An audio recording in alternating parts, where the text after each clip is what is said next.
Ministère Bethesda. Ministère Bethesda. Ministère Bethesda. Bien-aimés dans le Seigneur, Shalom, que Dieu vous bénisse ce matin au nom de Jésus-Christ. Nous rendons grâce à Dieu ce matin pour le souffle de vie. Père, nous te bénissons, nous t'exaltons et nous t'élevons. Nous te disons merci, Seigneur. Seigneur, c'est à cause de toi que nous n'avons pas peur des circonstances que nous croisons deux fois dans la vie. Et même lorsque le chemin est parsemé de trous, nous marchons les yeux fermés à cause de toi, Seigneur. Parce que nous connaissons ta puissance. C'est à cause de toi que lorsqu'on nous annonce une maladie dans notre vie, nous n'avons pas peur. Nous rions. Nous savons que cette maladie n'est point à la mort, mais elle est pour la gloire de Dieu. Nous le savons, nous en avons la certitude. C'est à cause de toi. C'est à cause de toi que nous n'avons pas peur, Seigneur éternel, de certaines situations, de certaines conditions, de traverser certains problèmes. Que même lorsque nous commençons la journée en difficulté, nous sommes sereins parce que nous savons qu'avant le coucher du soleil, la gloire de Dieu s'illustrera. Nous te disons merci, Seigneur. Nous te demandons de nourrir ton peuple ce matin. Nous te recommandons, Seigneur éternel, la vie de tout un chacun. Au nom de Jésus-Christ, visite ceux qui n'ont pas eu l'occasion de recevoir de l'amour, ceux qui n'ont pas eu l'occasion, Seigneur éternel, de recevoir de la chaleur. Visite-les, toi qui es le père des orphelins et le mari des veuves. Compense, toi qui sais compenser, Seigneur, et rétribue, toi qui sais rétribuer. Gratifie, toi qui sais gratifier. Nous te disons merci au nom puissant de Jésus-Christ. Amen. Bien-aimés dans le Seigneur, il y a beaucoup de choses que vous remarquez dans la vie de certaines personnes. Quand vous regardez la personne, vous voyez bien qu'il n'y a rien de particulier que la personne fait. Mais lorsque vous regardez à ce qui se passe dans la vie de cette personne, vous vous dites comment la personne fait pour réaliser ce qu'elle réalise. Comment la personne a fait pour pouvoir éviter ou encore pour pouvoir se libérer de telle situation, de tel joug. Parce que normalement, la situation semblait irréversible. Il y a plein de choses que vous voyez chez certaines personnes qui sont le résultat de 1 Corinthiens chapitre 3 verset 16. Et c'est facile en fait de citer cette écriture parce que cette écriture est dans la Bible. Mais c'est difficile de l'expérimenter parce que c'est une écriture encore, c'est un précepte qui nécessite également que des conditions soient réunies, bien aimés dans le Seigneur. Beaucoup de personnes prient, mais ce n'est pas tout le monde qui expérimente Dieu. Beaucoup de personnes servent Dieu, mais ce n'est pas tout le monde qui peut se définir en tant que personne conduite par l'Esprit de Dieu. On peut le déclarer, mais la vérité, lorsqu'on vérifie, une fois est différente. Vous voyez, nous devons faire vraiment attention. Il y a des choses que certaines personnes cherchent toute leur vie.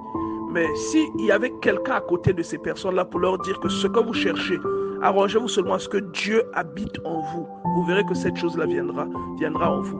Beaucoup de gens, je crois, seraient bénis. Beaucoup de gens auraient compris que des fois nous faisons des efforts pour nous marier, mais que ce n'est pas toujours notre beauté qui nous donne le mariage. Ce n'est pas toujours notre compétence qui nous donne le travail. Ce ne sont pas toujours nos diplômes qui nous donnent la promotion. Vous voyez, ce n'est pas toujours notre aspect qui fait que nous nous échappons à la mort, qui dissuade parfois un bandit de nous attaquer dans la rue. Mais des fois, il y a une présence qui accompagne quelqu'un. Il y a une présence qui bénit quelqu'un.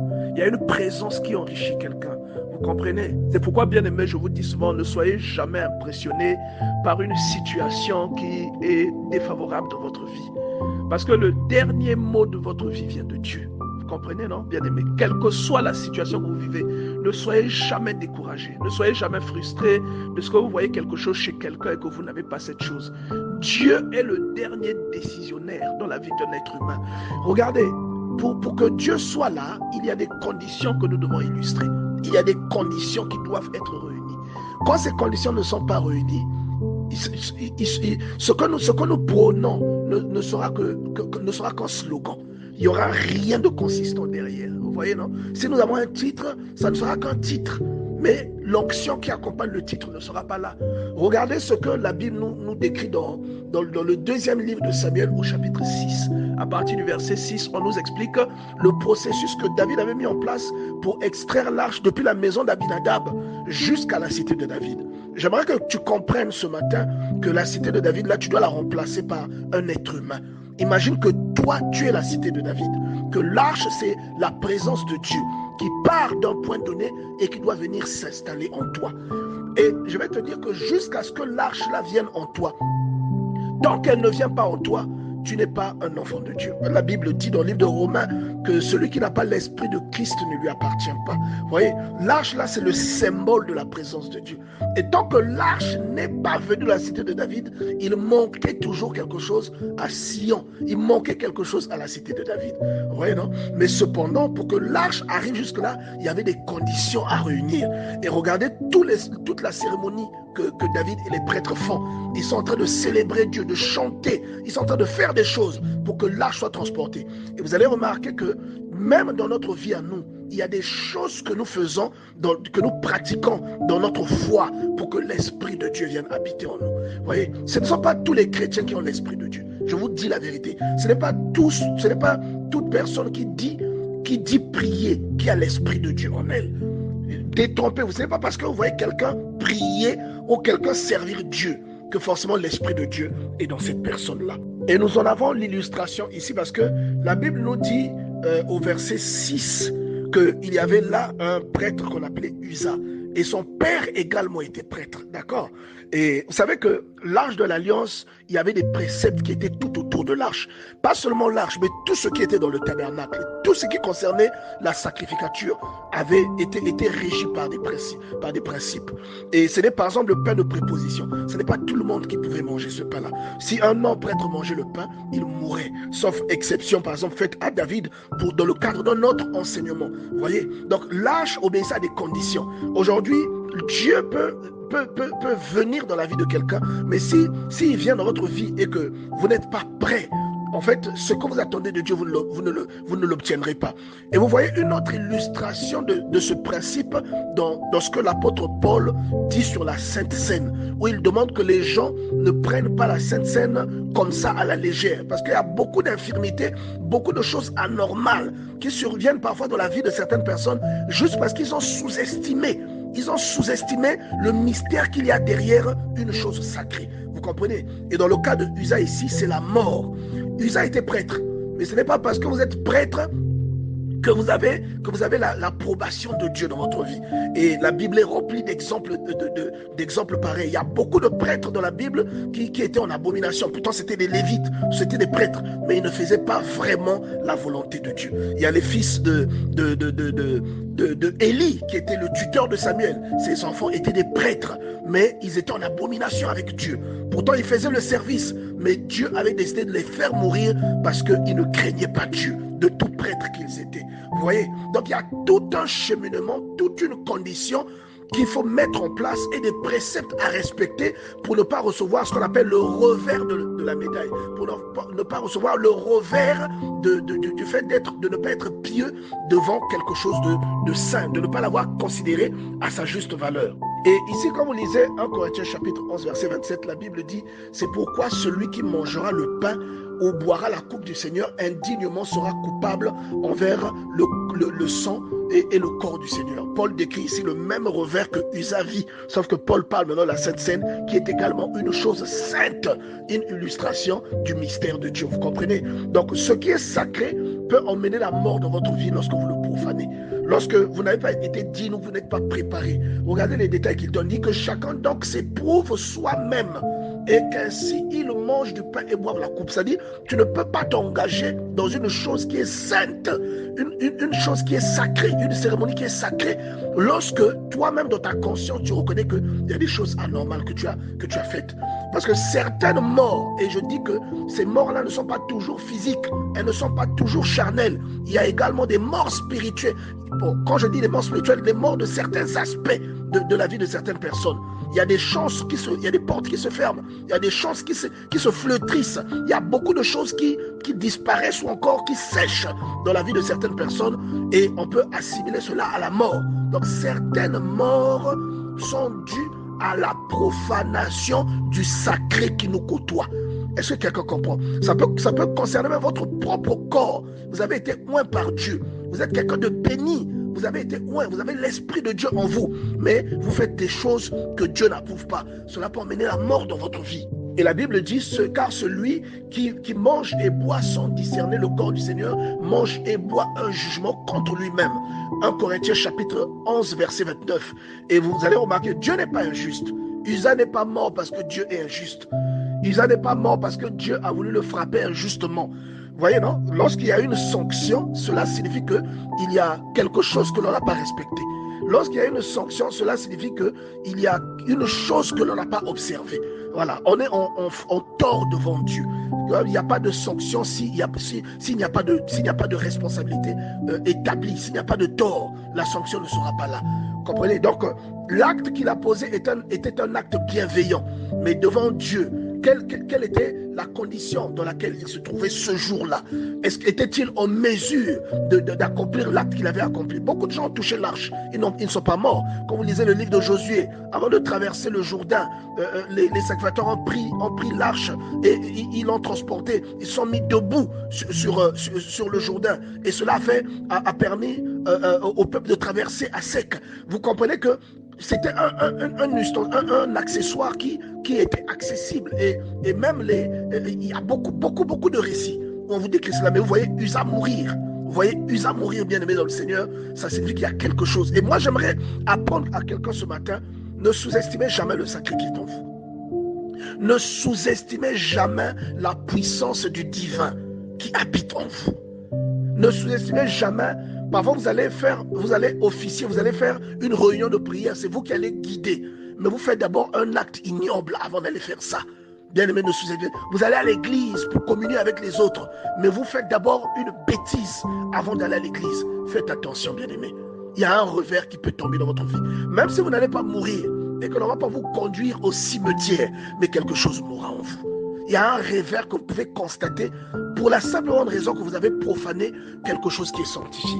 Et Paul précise, c'est pour cela qu'il y a parmi vous beaucoup d'infirmes et de malades et qu'un grand nombre sont morts.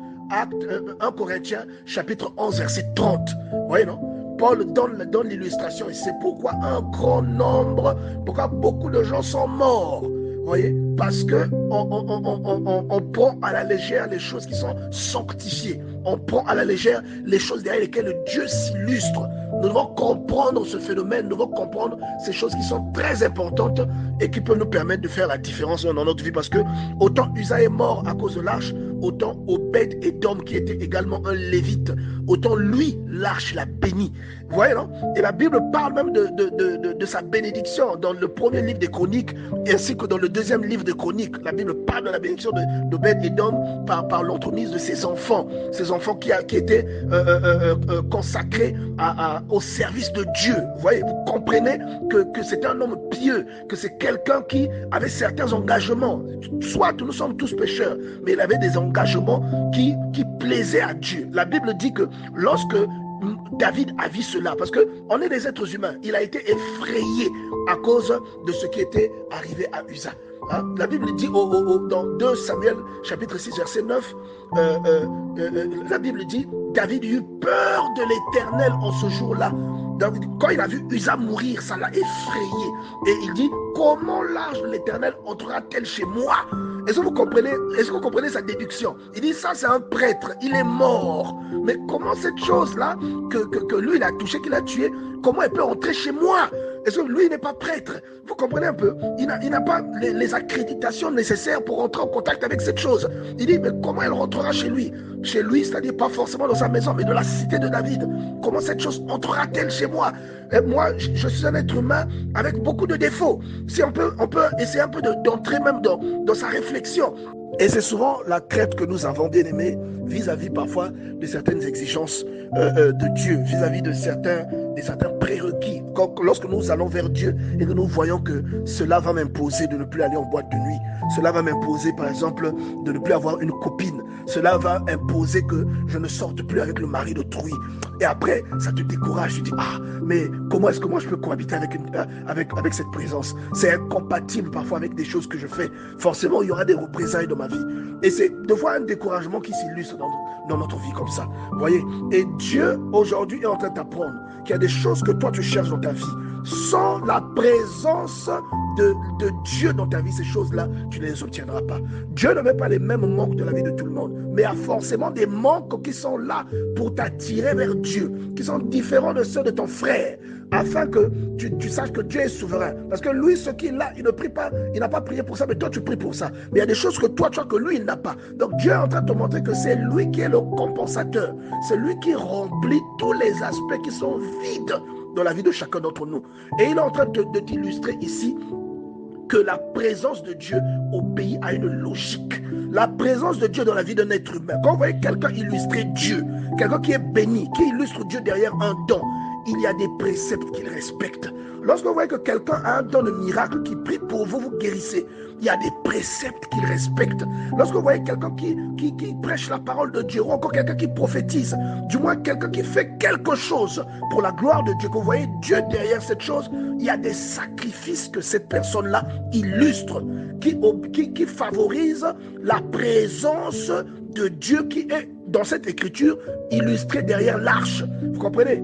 Et 1 Corinthiens chapitre 3 verset 16 vient nous expliquer que nous sommes la maison de Dieu, que Dieu habite en nous. Mais bien aimé, il y a des conditions que vous devez respecter. Et regardez ce qui va se passer lorsque Dieu va habiter dans la maison d'Obed-Édom.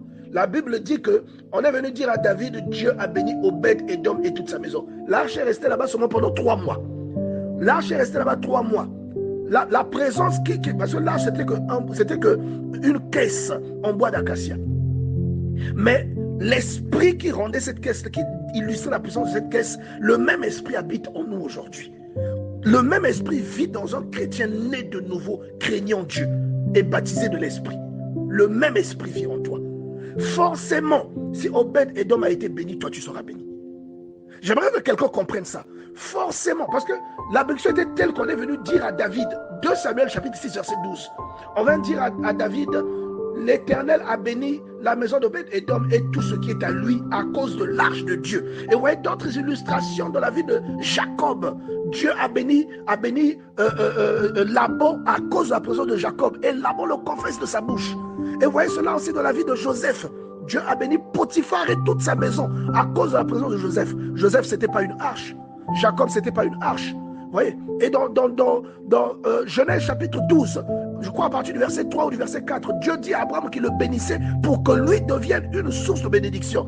Abraham n'était pas une arche, mais c'était l'illustration que l'arche allait démontrer. C'est-à-dire, puisque ce qu'Abraham était, il devenait il devenait ce que l'arche a été. C'est-à-dire, on a fabriqué l'arche et on a consacré cette arche. Dieu s'est illustré dedans.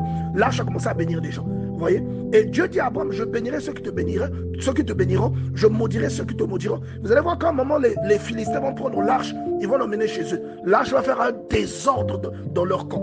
Vous comprenez bien aimé? L'arche va les rendre malades. L'arche va créer des anomalies. La statue de leur dieu Dagon va même se couper la tête à cause de la présence de l'arche. Quand vous avez l'arche de Dieu, quand vous avez la présence de Dieu en vous, cette présence de Dieu, elle attire ceux dont vous avez besoin. Elle vous défend contre ceux qui vous attaquent. Elle vous protège de ceux dont vous avez besoin d'être protégés. Vous comprenez? C'est comme une onction en fait qui s'illustre et qui accompagne quelqu'un, qui défend la personne, qui attire la faveur, qui crée les opportunités. Il peut vous manquer quelque chose, mais l'opportunité va vous donner ce que vous recherchez. Vous comprenez? Parce qu'il y a une présence dans votre vie. Parce que cette arche-là, c'est plutôt cette présence de Dieu-là, est illustrée en vous. C'est comme ça produit une attraction de la bénédiction et ça refoule ce qui n'est pas bien. Et il y a même un effet, un revers.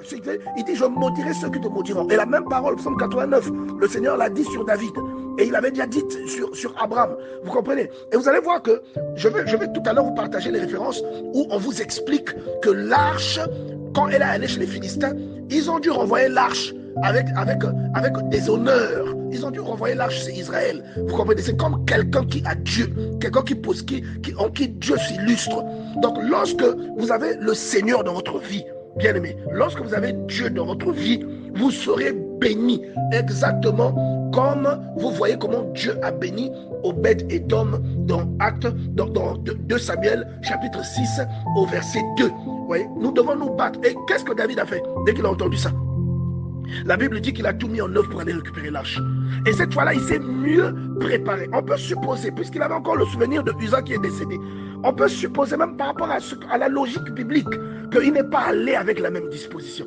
On peut supposer qu'aujourd'hui, si le président vient chez toi, mais quand il rentre dans ta parcelle, il voit une poubelle quelque part et beaucoup de saleté, beaucoup d'herbe, il fait demi-tour. Quand on va t'annoncer que le président revient, cette poubelle-là, tu ne la laisseras pas là. Tu vas la nettoyer. Tu vas même peindre là où il ne fallait pas peindre. Tu vas améliorer les conditions. Vous comprenez? Et ce n'est qu'une logique, ce n'est que quelque chose de normal. Ce n'est qu'un réflexe normal qu'une personne agisse ainsi. Donc moi, j'aimerais dire à quelqu'un, recherche la présence de Dieu dans ta vie. Cette présence bénira ta vie. Elle bénira tes enfants. La Bible dit que les enfants d'Obed-Édom étaient bénis.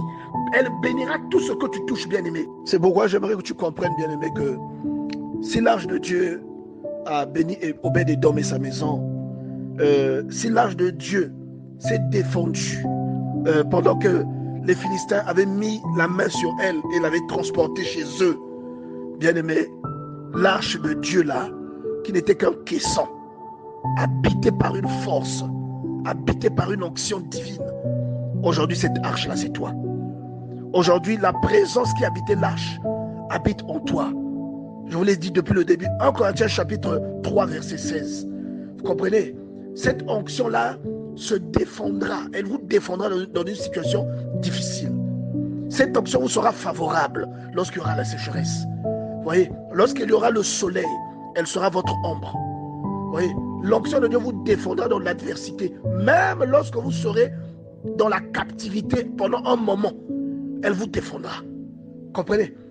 La Bible dit dans 1 Samuel chapitre 5 verset 3, le lendemain, les Astodiens qui s'étaient levés de bon matin trouvèrent Dagon étendu la face contre terre devant l'arche de l'Éternel. Ils prirent Dagon et le remirent à sa place. Et au verset 4, on dit, le lendemain encore, s'étant levé de bon matin, ils trouvèrent Dagon étendu, la face contre terre, devant l'arche de l'Éternel. La tête de Dagon et ses deux mains étaient abattues sur le seuil. Il ne lui restait que le tronc. Ne sous-estimez jamais la présence de Dieu dans votre vie. Recherchez la présence de Dieu, bien-aimé. Recherchez l'expérience d'Obed-Édom. Recherchez cette expérience. Ou parce que l'arche a logé 3 mois dans sa maison, cela a béni sa vie. Ayez le même zèle, le même empressement que David. Ayez le même empressement que David, qui à cause de la présence de l'arche qui avait béni Obed-Édom, dès qu'il a eu cette nouvelle, il a dit non, l'arche là doit venir ici. Ayez le même zèle, vous voyez que quelqu'un autour de vous est béni. Vous voyez quelqu'un qui est béni, vous identifiez quelqu'un qui est béni. Vous faites tout pour accéder à la même bénédiction. Que la même onction, que le même esprit qui a béni la vie de cette personne, vous priez pour que l'esprit de Dieu vienne habiter en vous également, afin que vous deveniez également une arche vivante, bien-aimée. Et la Bible dit dans 1 Samuel chapitre 5 verset 6, la main de l'Éternel s'apaisantit sur les Asdodiens, et il mit la désolation parmi eux. Il les frappa d'hémorroïdes à Asdod et dans son territoire. C'est-à-dire, il y a beaucoup de gens qui souffrent, parfois parce qu'ils ont parlé de quelqu'un qui est en mal. Il y a beaucoup de gens qui vivent des choses bizarres dans leur vie, mais il ne faut pas le lien. Ils ne savent pas que ce que je vis, j'avais fait du mal à quelqu'un, mais cette personne-là a une onction. Je m'étais montré méchant, je m'étais montré injuste vis-à-vis de quelqu'un qui a l'onction de Dieu. Il y a des gens qui ne le savent pas. Vous voyez? Et on vous explique ici comment Dieu a frappé. Dieu a frappé. Est-ce que vous comprenez? Donc la Bible vraiment nous enseigne des préceptes derrière des illustrations identiques à celles que je suis en train de lire. Il y a des grandes leçons derrière. Vous voyez? Donc, vous retrouvez ici, par exemple, dans 1 Samuel chapitre 5, verset 6, la même logique de Genèse chapitre 12, verset 3, où Dieu dit qu'il bénirait Abraham et qu'il maudirait ceux qui le maudiront et qu'il bénirait ceux qui le béniront. Il y a une puissance qui l'accompagnait. Vous voyez, il y a une puissance qui était avec lui, qui réagissait en faveur de ceux qui lui étaient favorables et en défaveur de ceux qui ne lui étaient pas favorables. Et si vous avez l'esprit de Dieu en vous, cette même chose s'illustrera en vous. Vos manques seront comblés, votre soif sera étanchée, seulement parce que vous aurez mis les conditions pour que Dieu s'illustre dans votre vie. Vous comprenez? La Bible dit dans 1 Corinthiens chapitre 3, Verset 16. Ne savez-vous pas que vous êtes le temple de Dieu et que l'Esprit de Dieu habite en vous? Beaucoup de personnes vivent des stérilités, vivent des malédictions, vivent des infirmités pour avoir profané le sacré qui s'est illustré en eux. Et j'interpelle quelqu'un ce matin. Change ton regard, change ton attitude, change ta perception. Il y a des choses que tu cherches, la beauté ne te les donnera pas.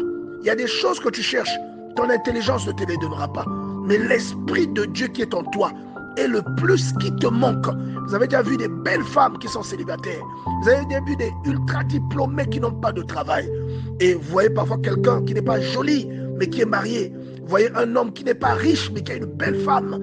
Vous voyez des gens qui n'ont pas beaucoup de diplômes. Deux fois, il y en a qui n'ont même pas un diplôme supérieur, mais qui travaillent dans une bonne société. Et ça lui permet de prendre soin de ses enfants. Deux fois, c'est la puissance de Dieu qui fait ça. Et j'aimerais que tu pries pour que cette puissance aussi habite en toi. Ministère Bethesda. Ministère Bethesda. Ministère Bethesda.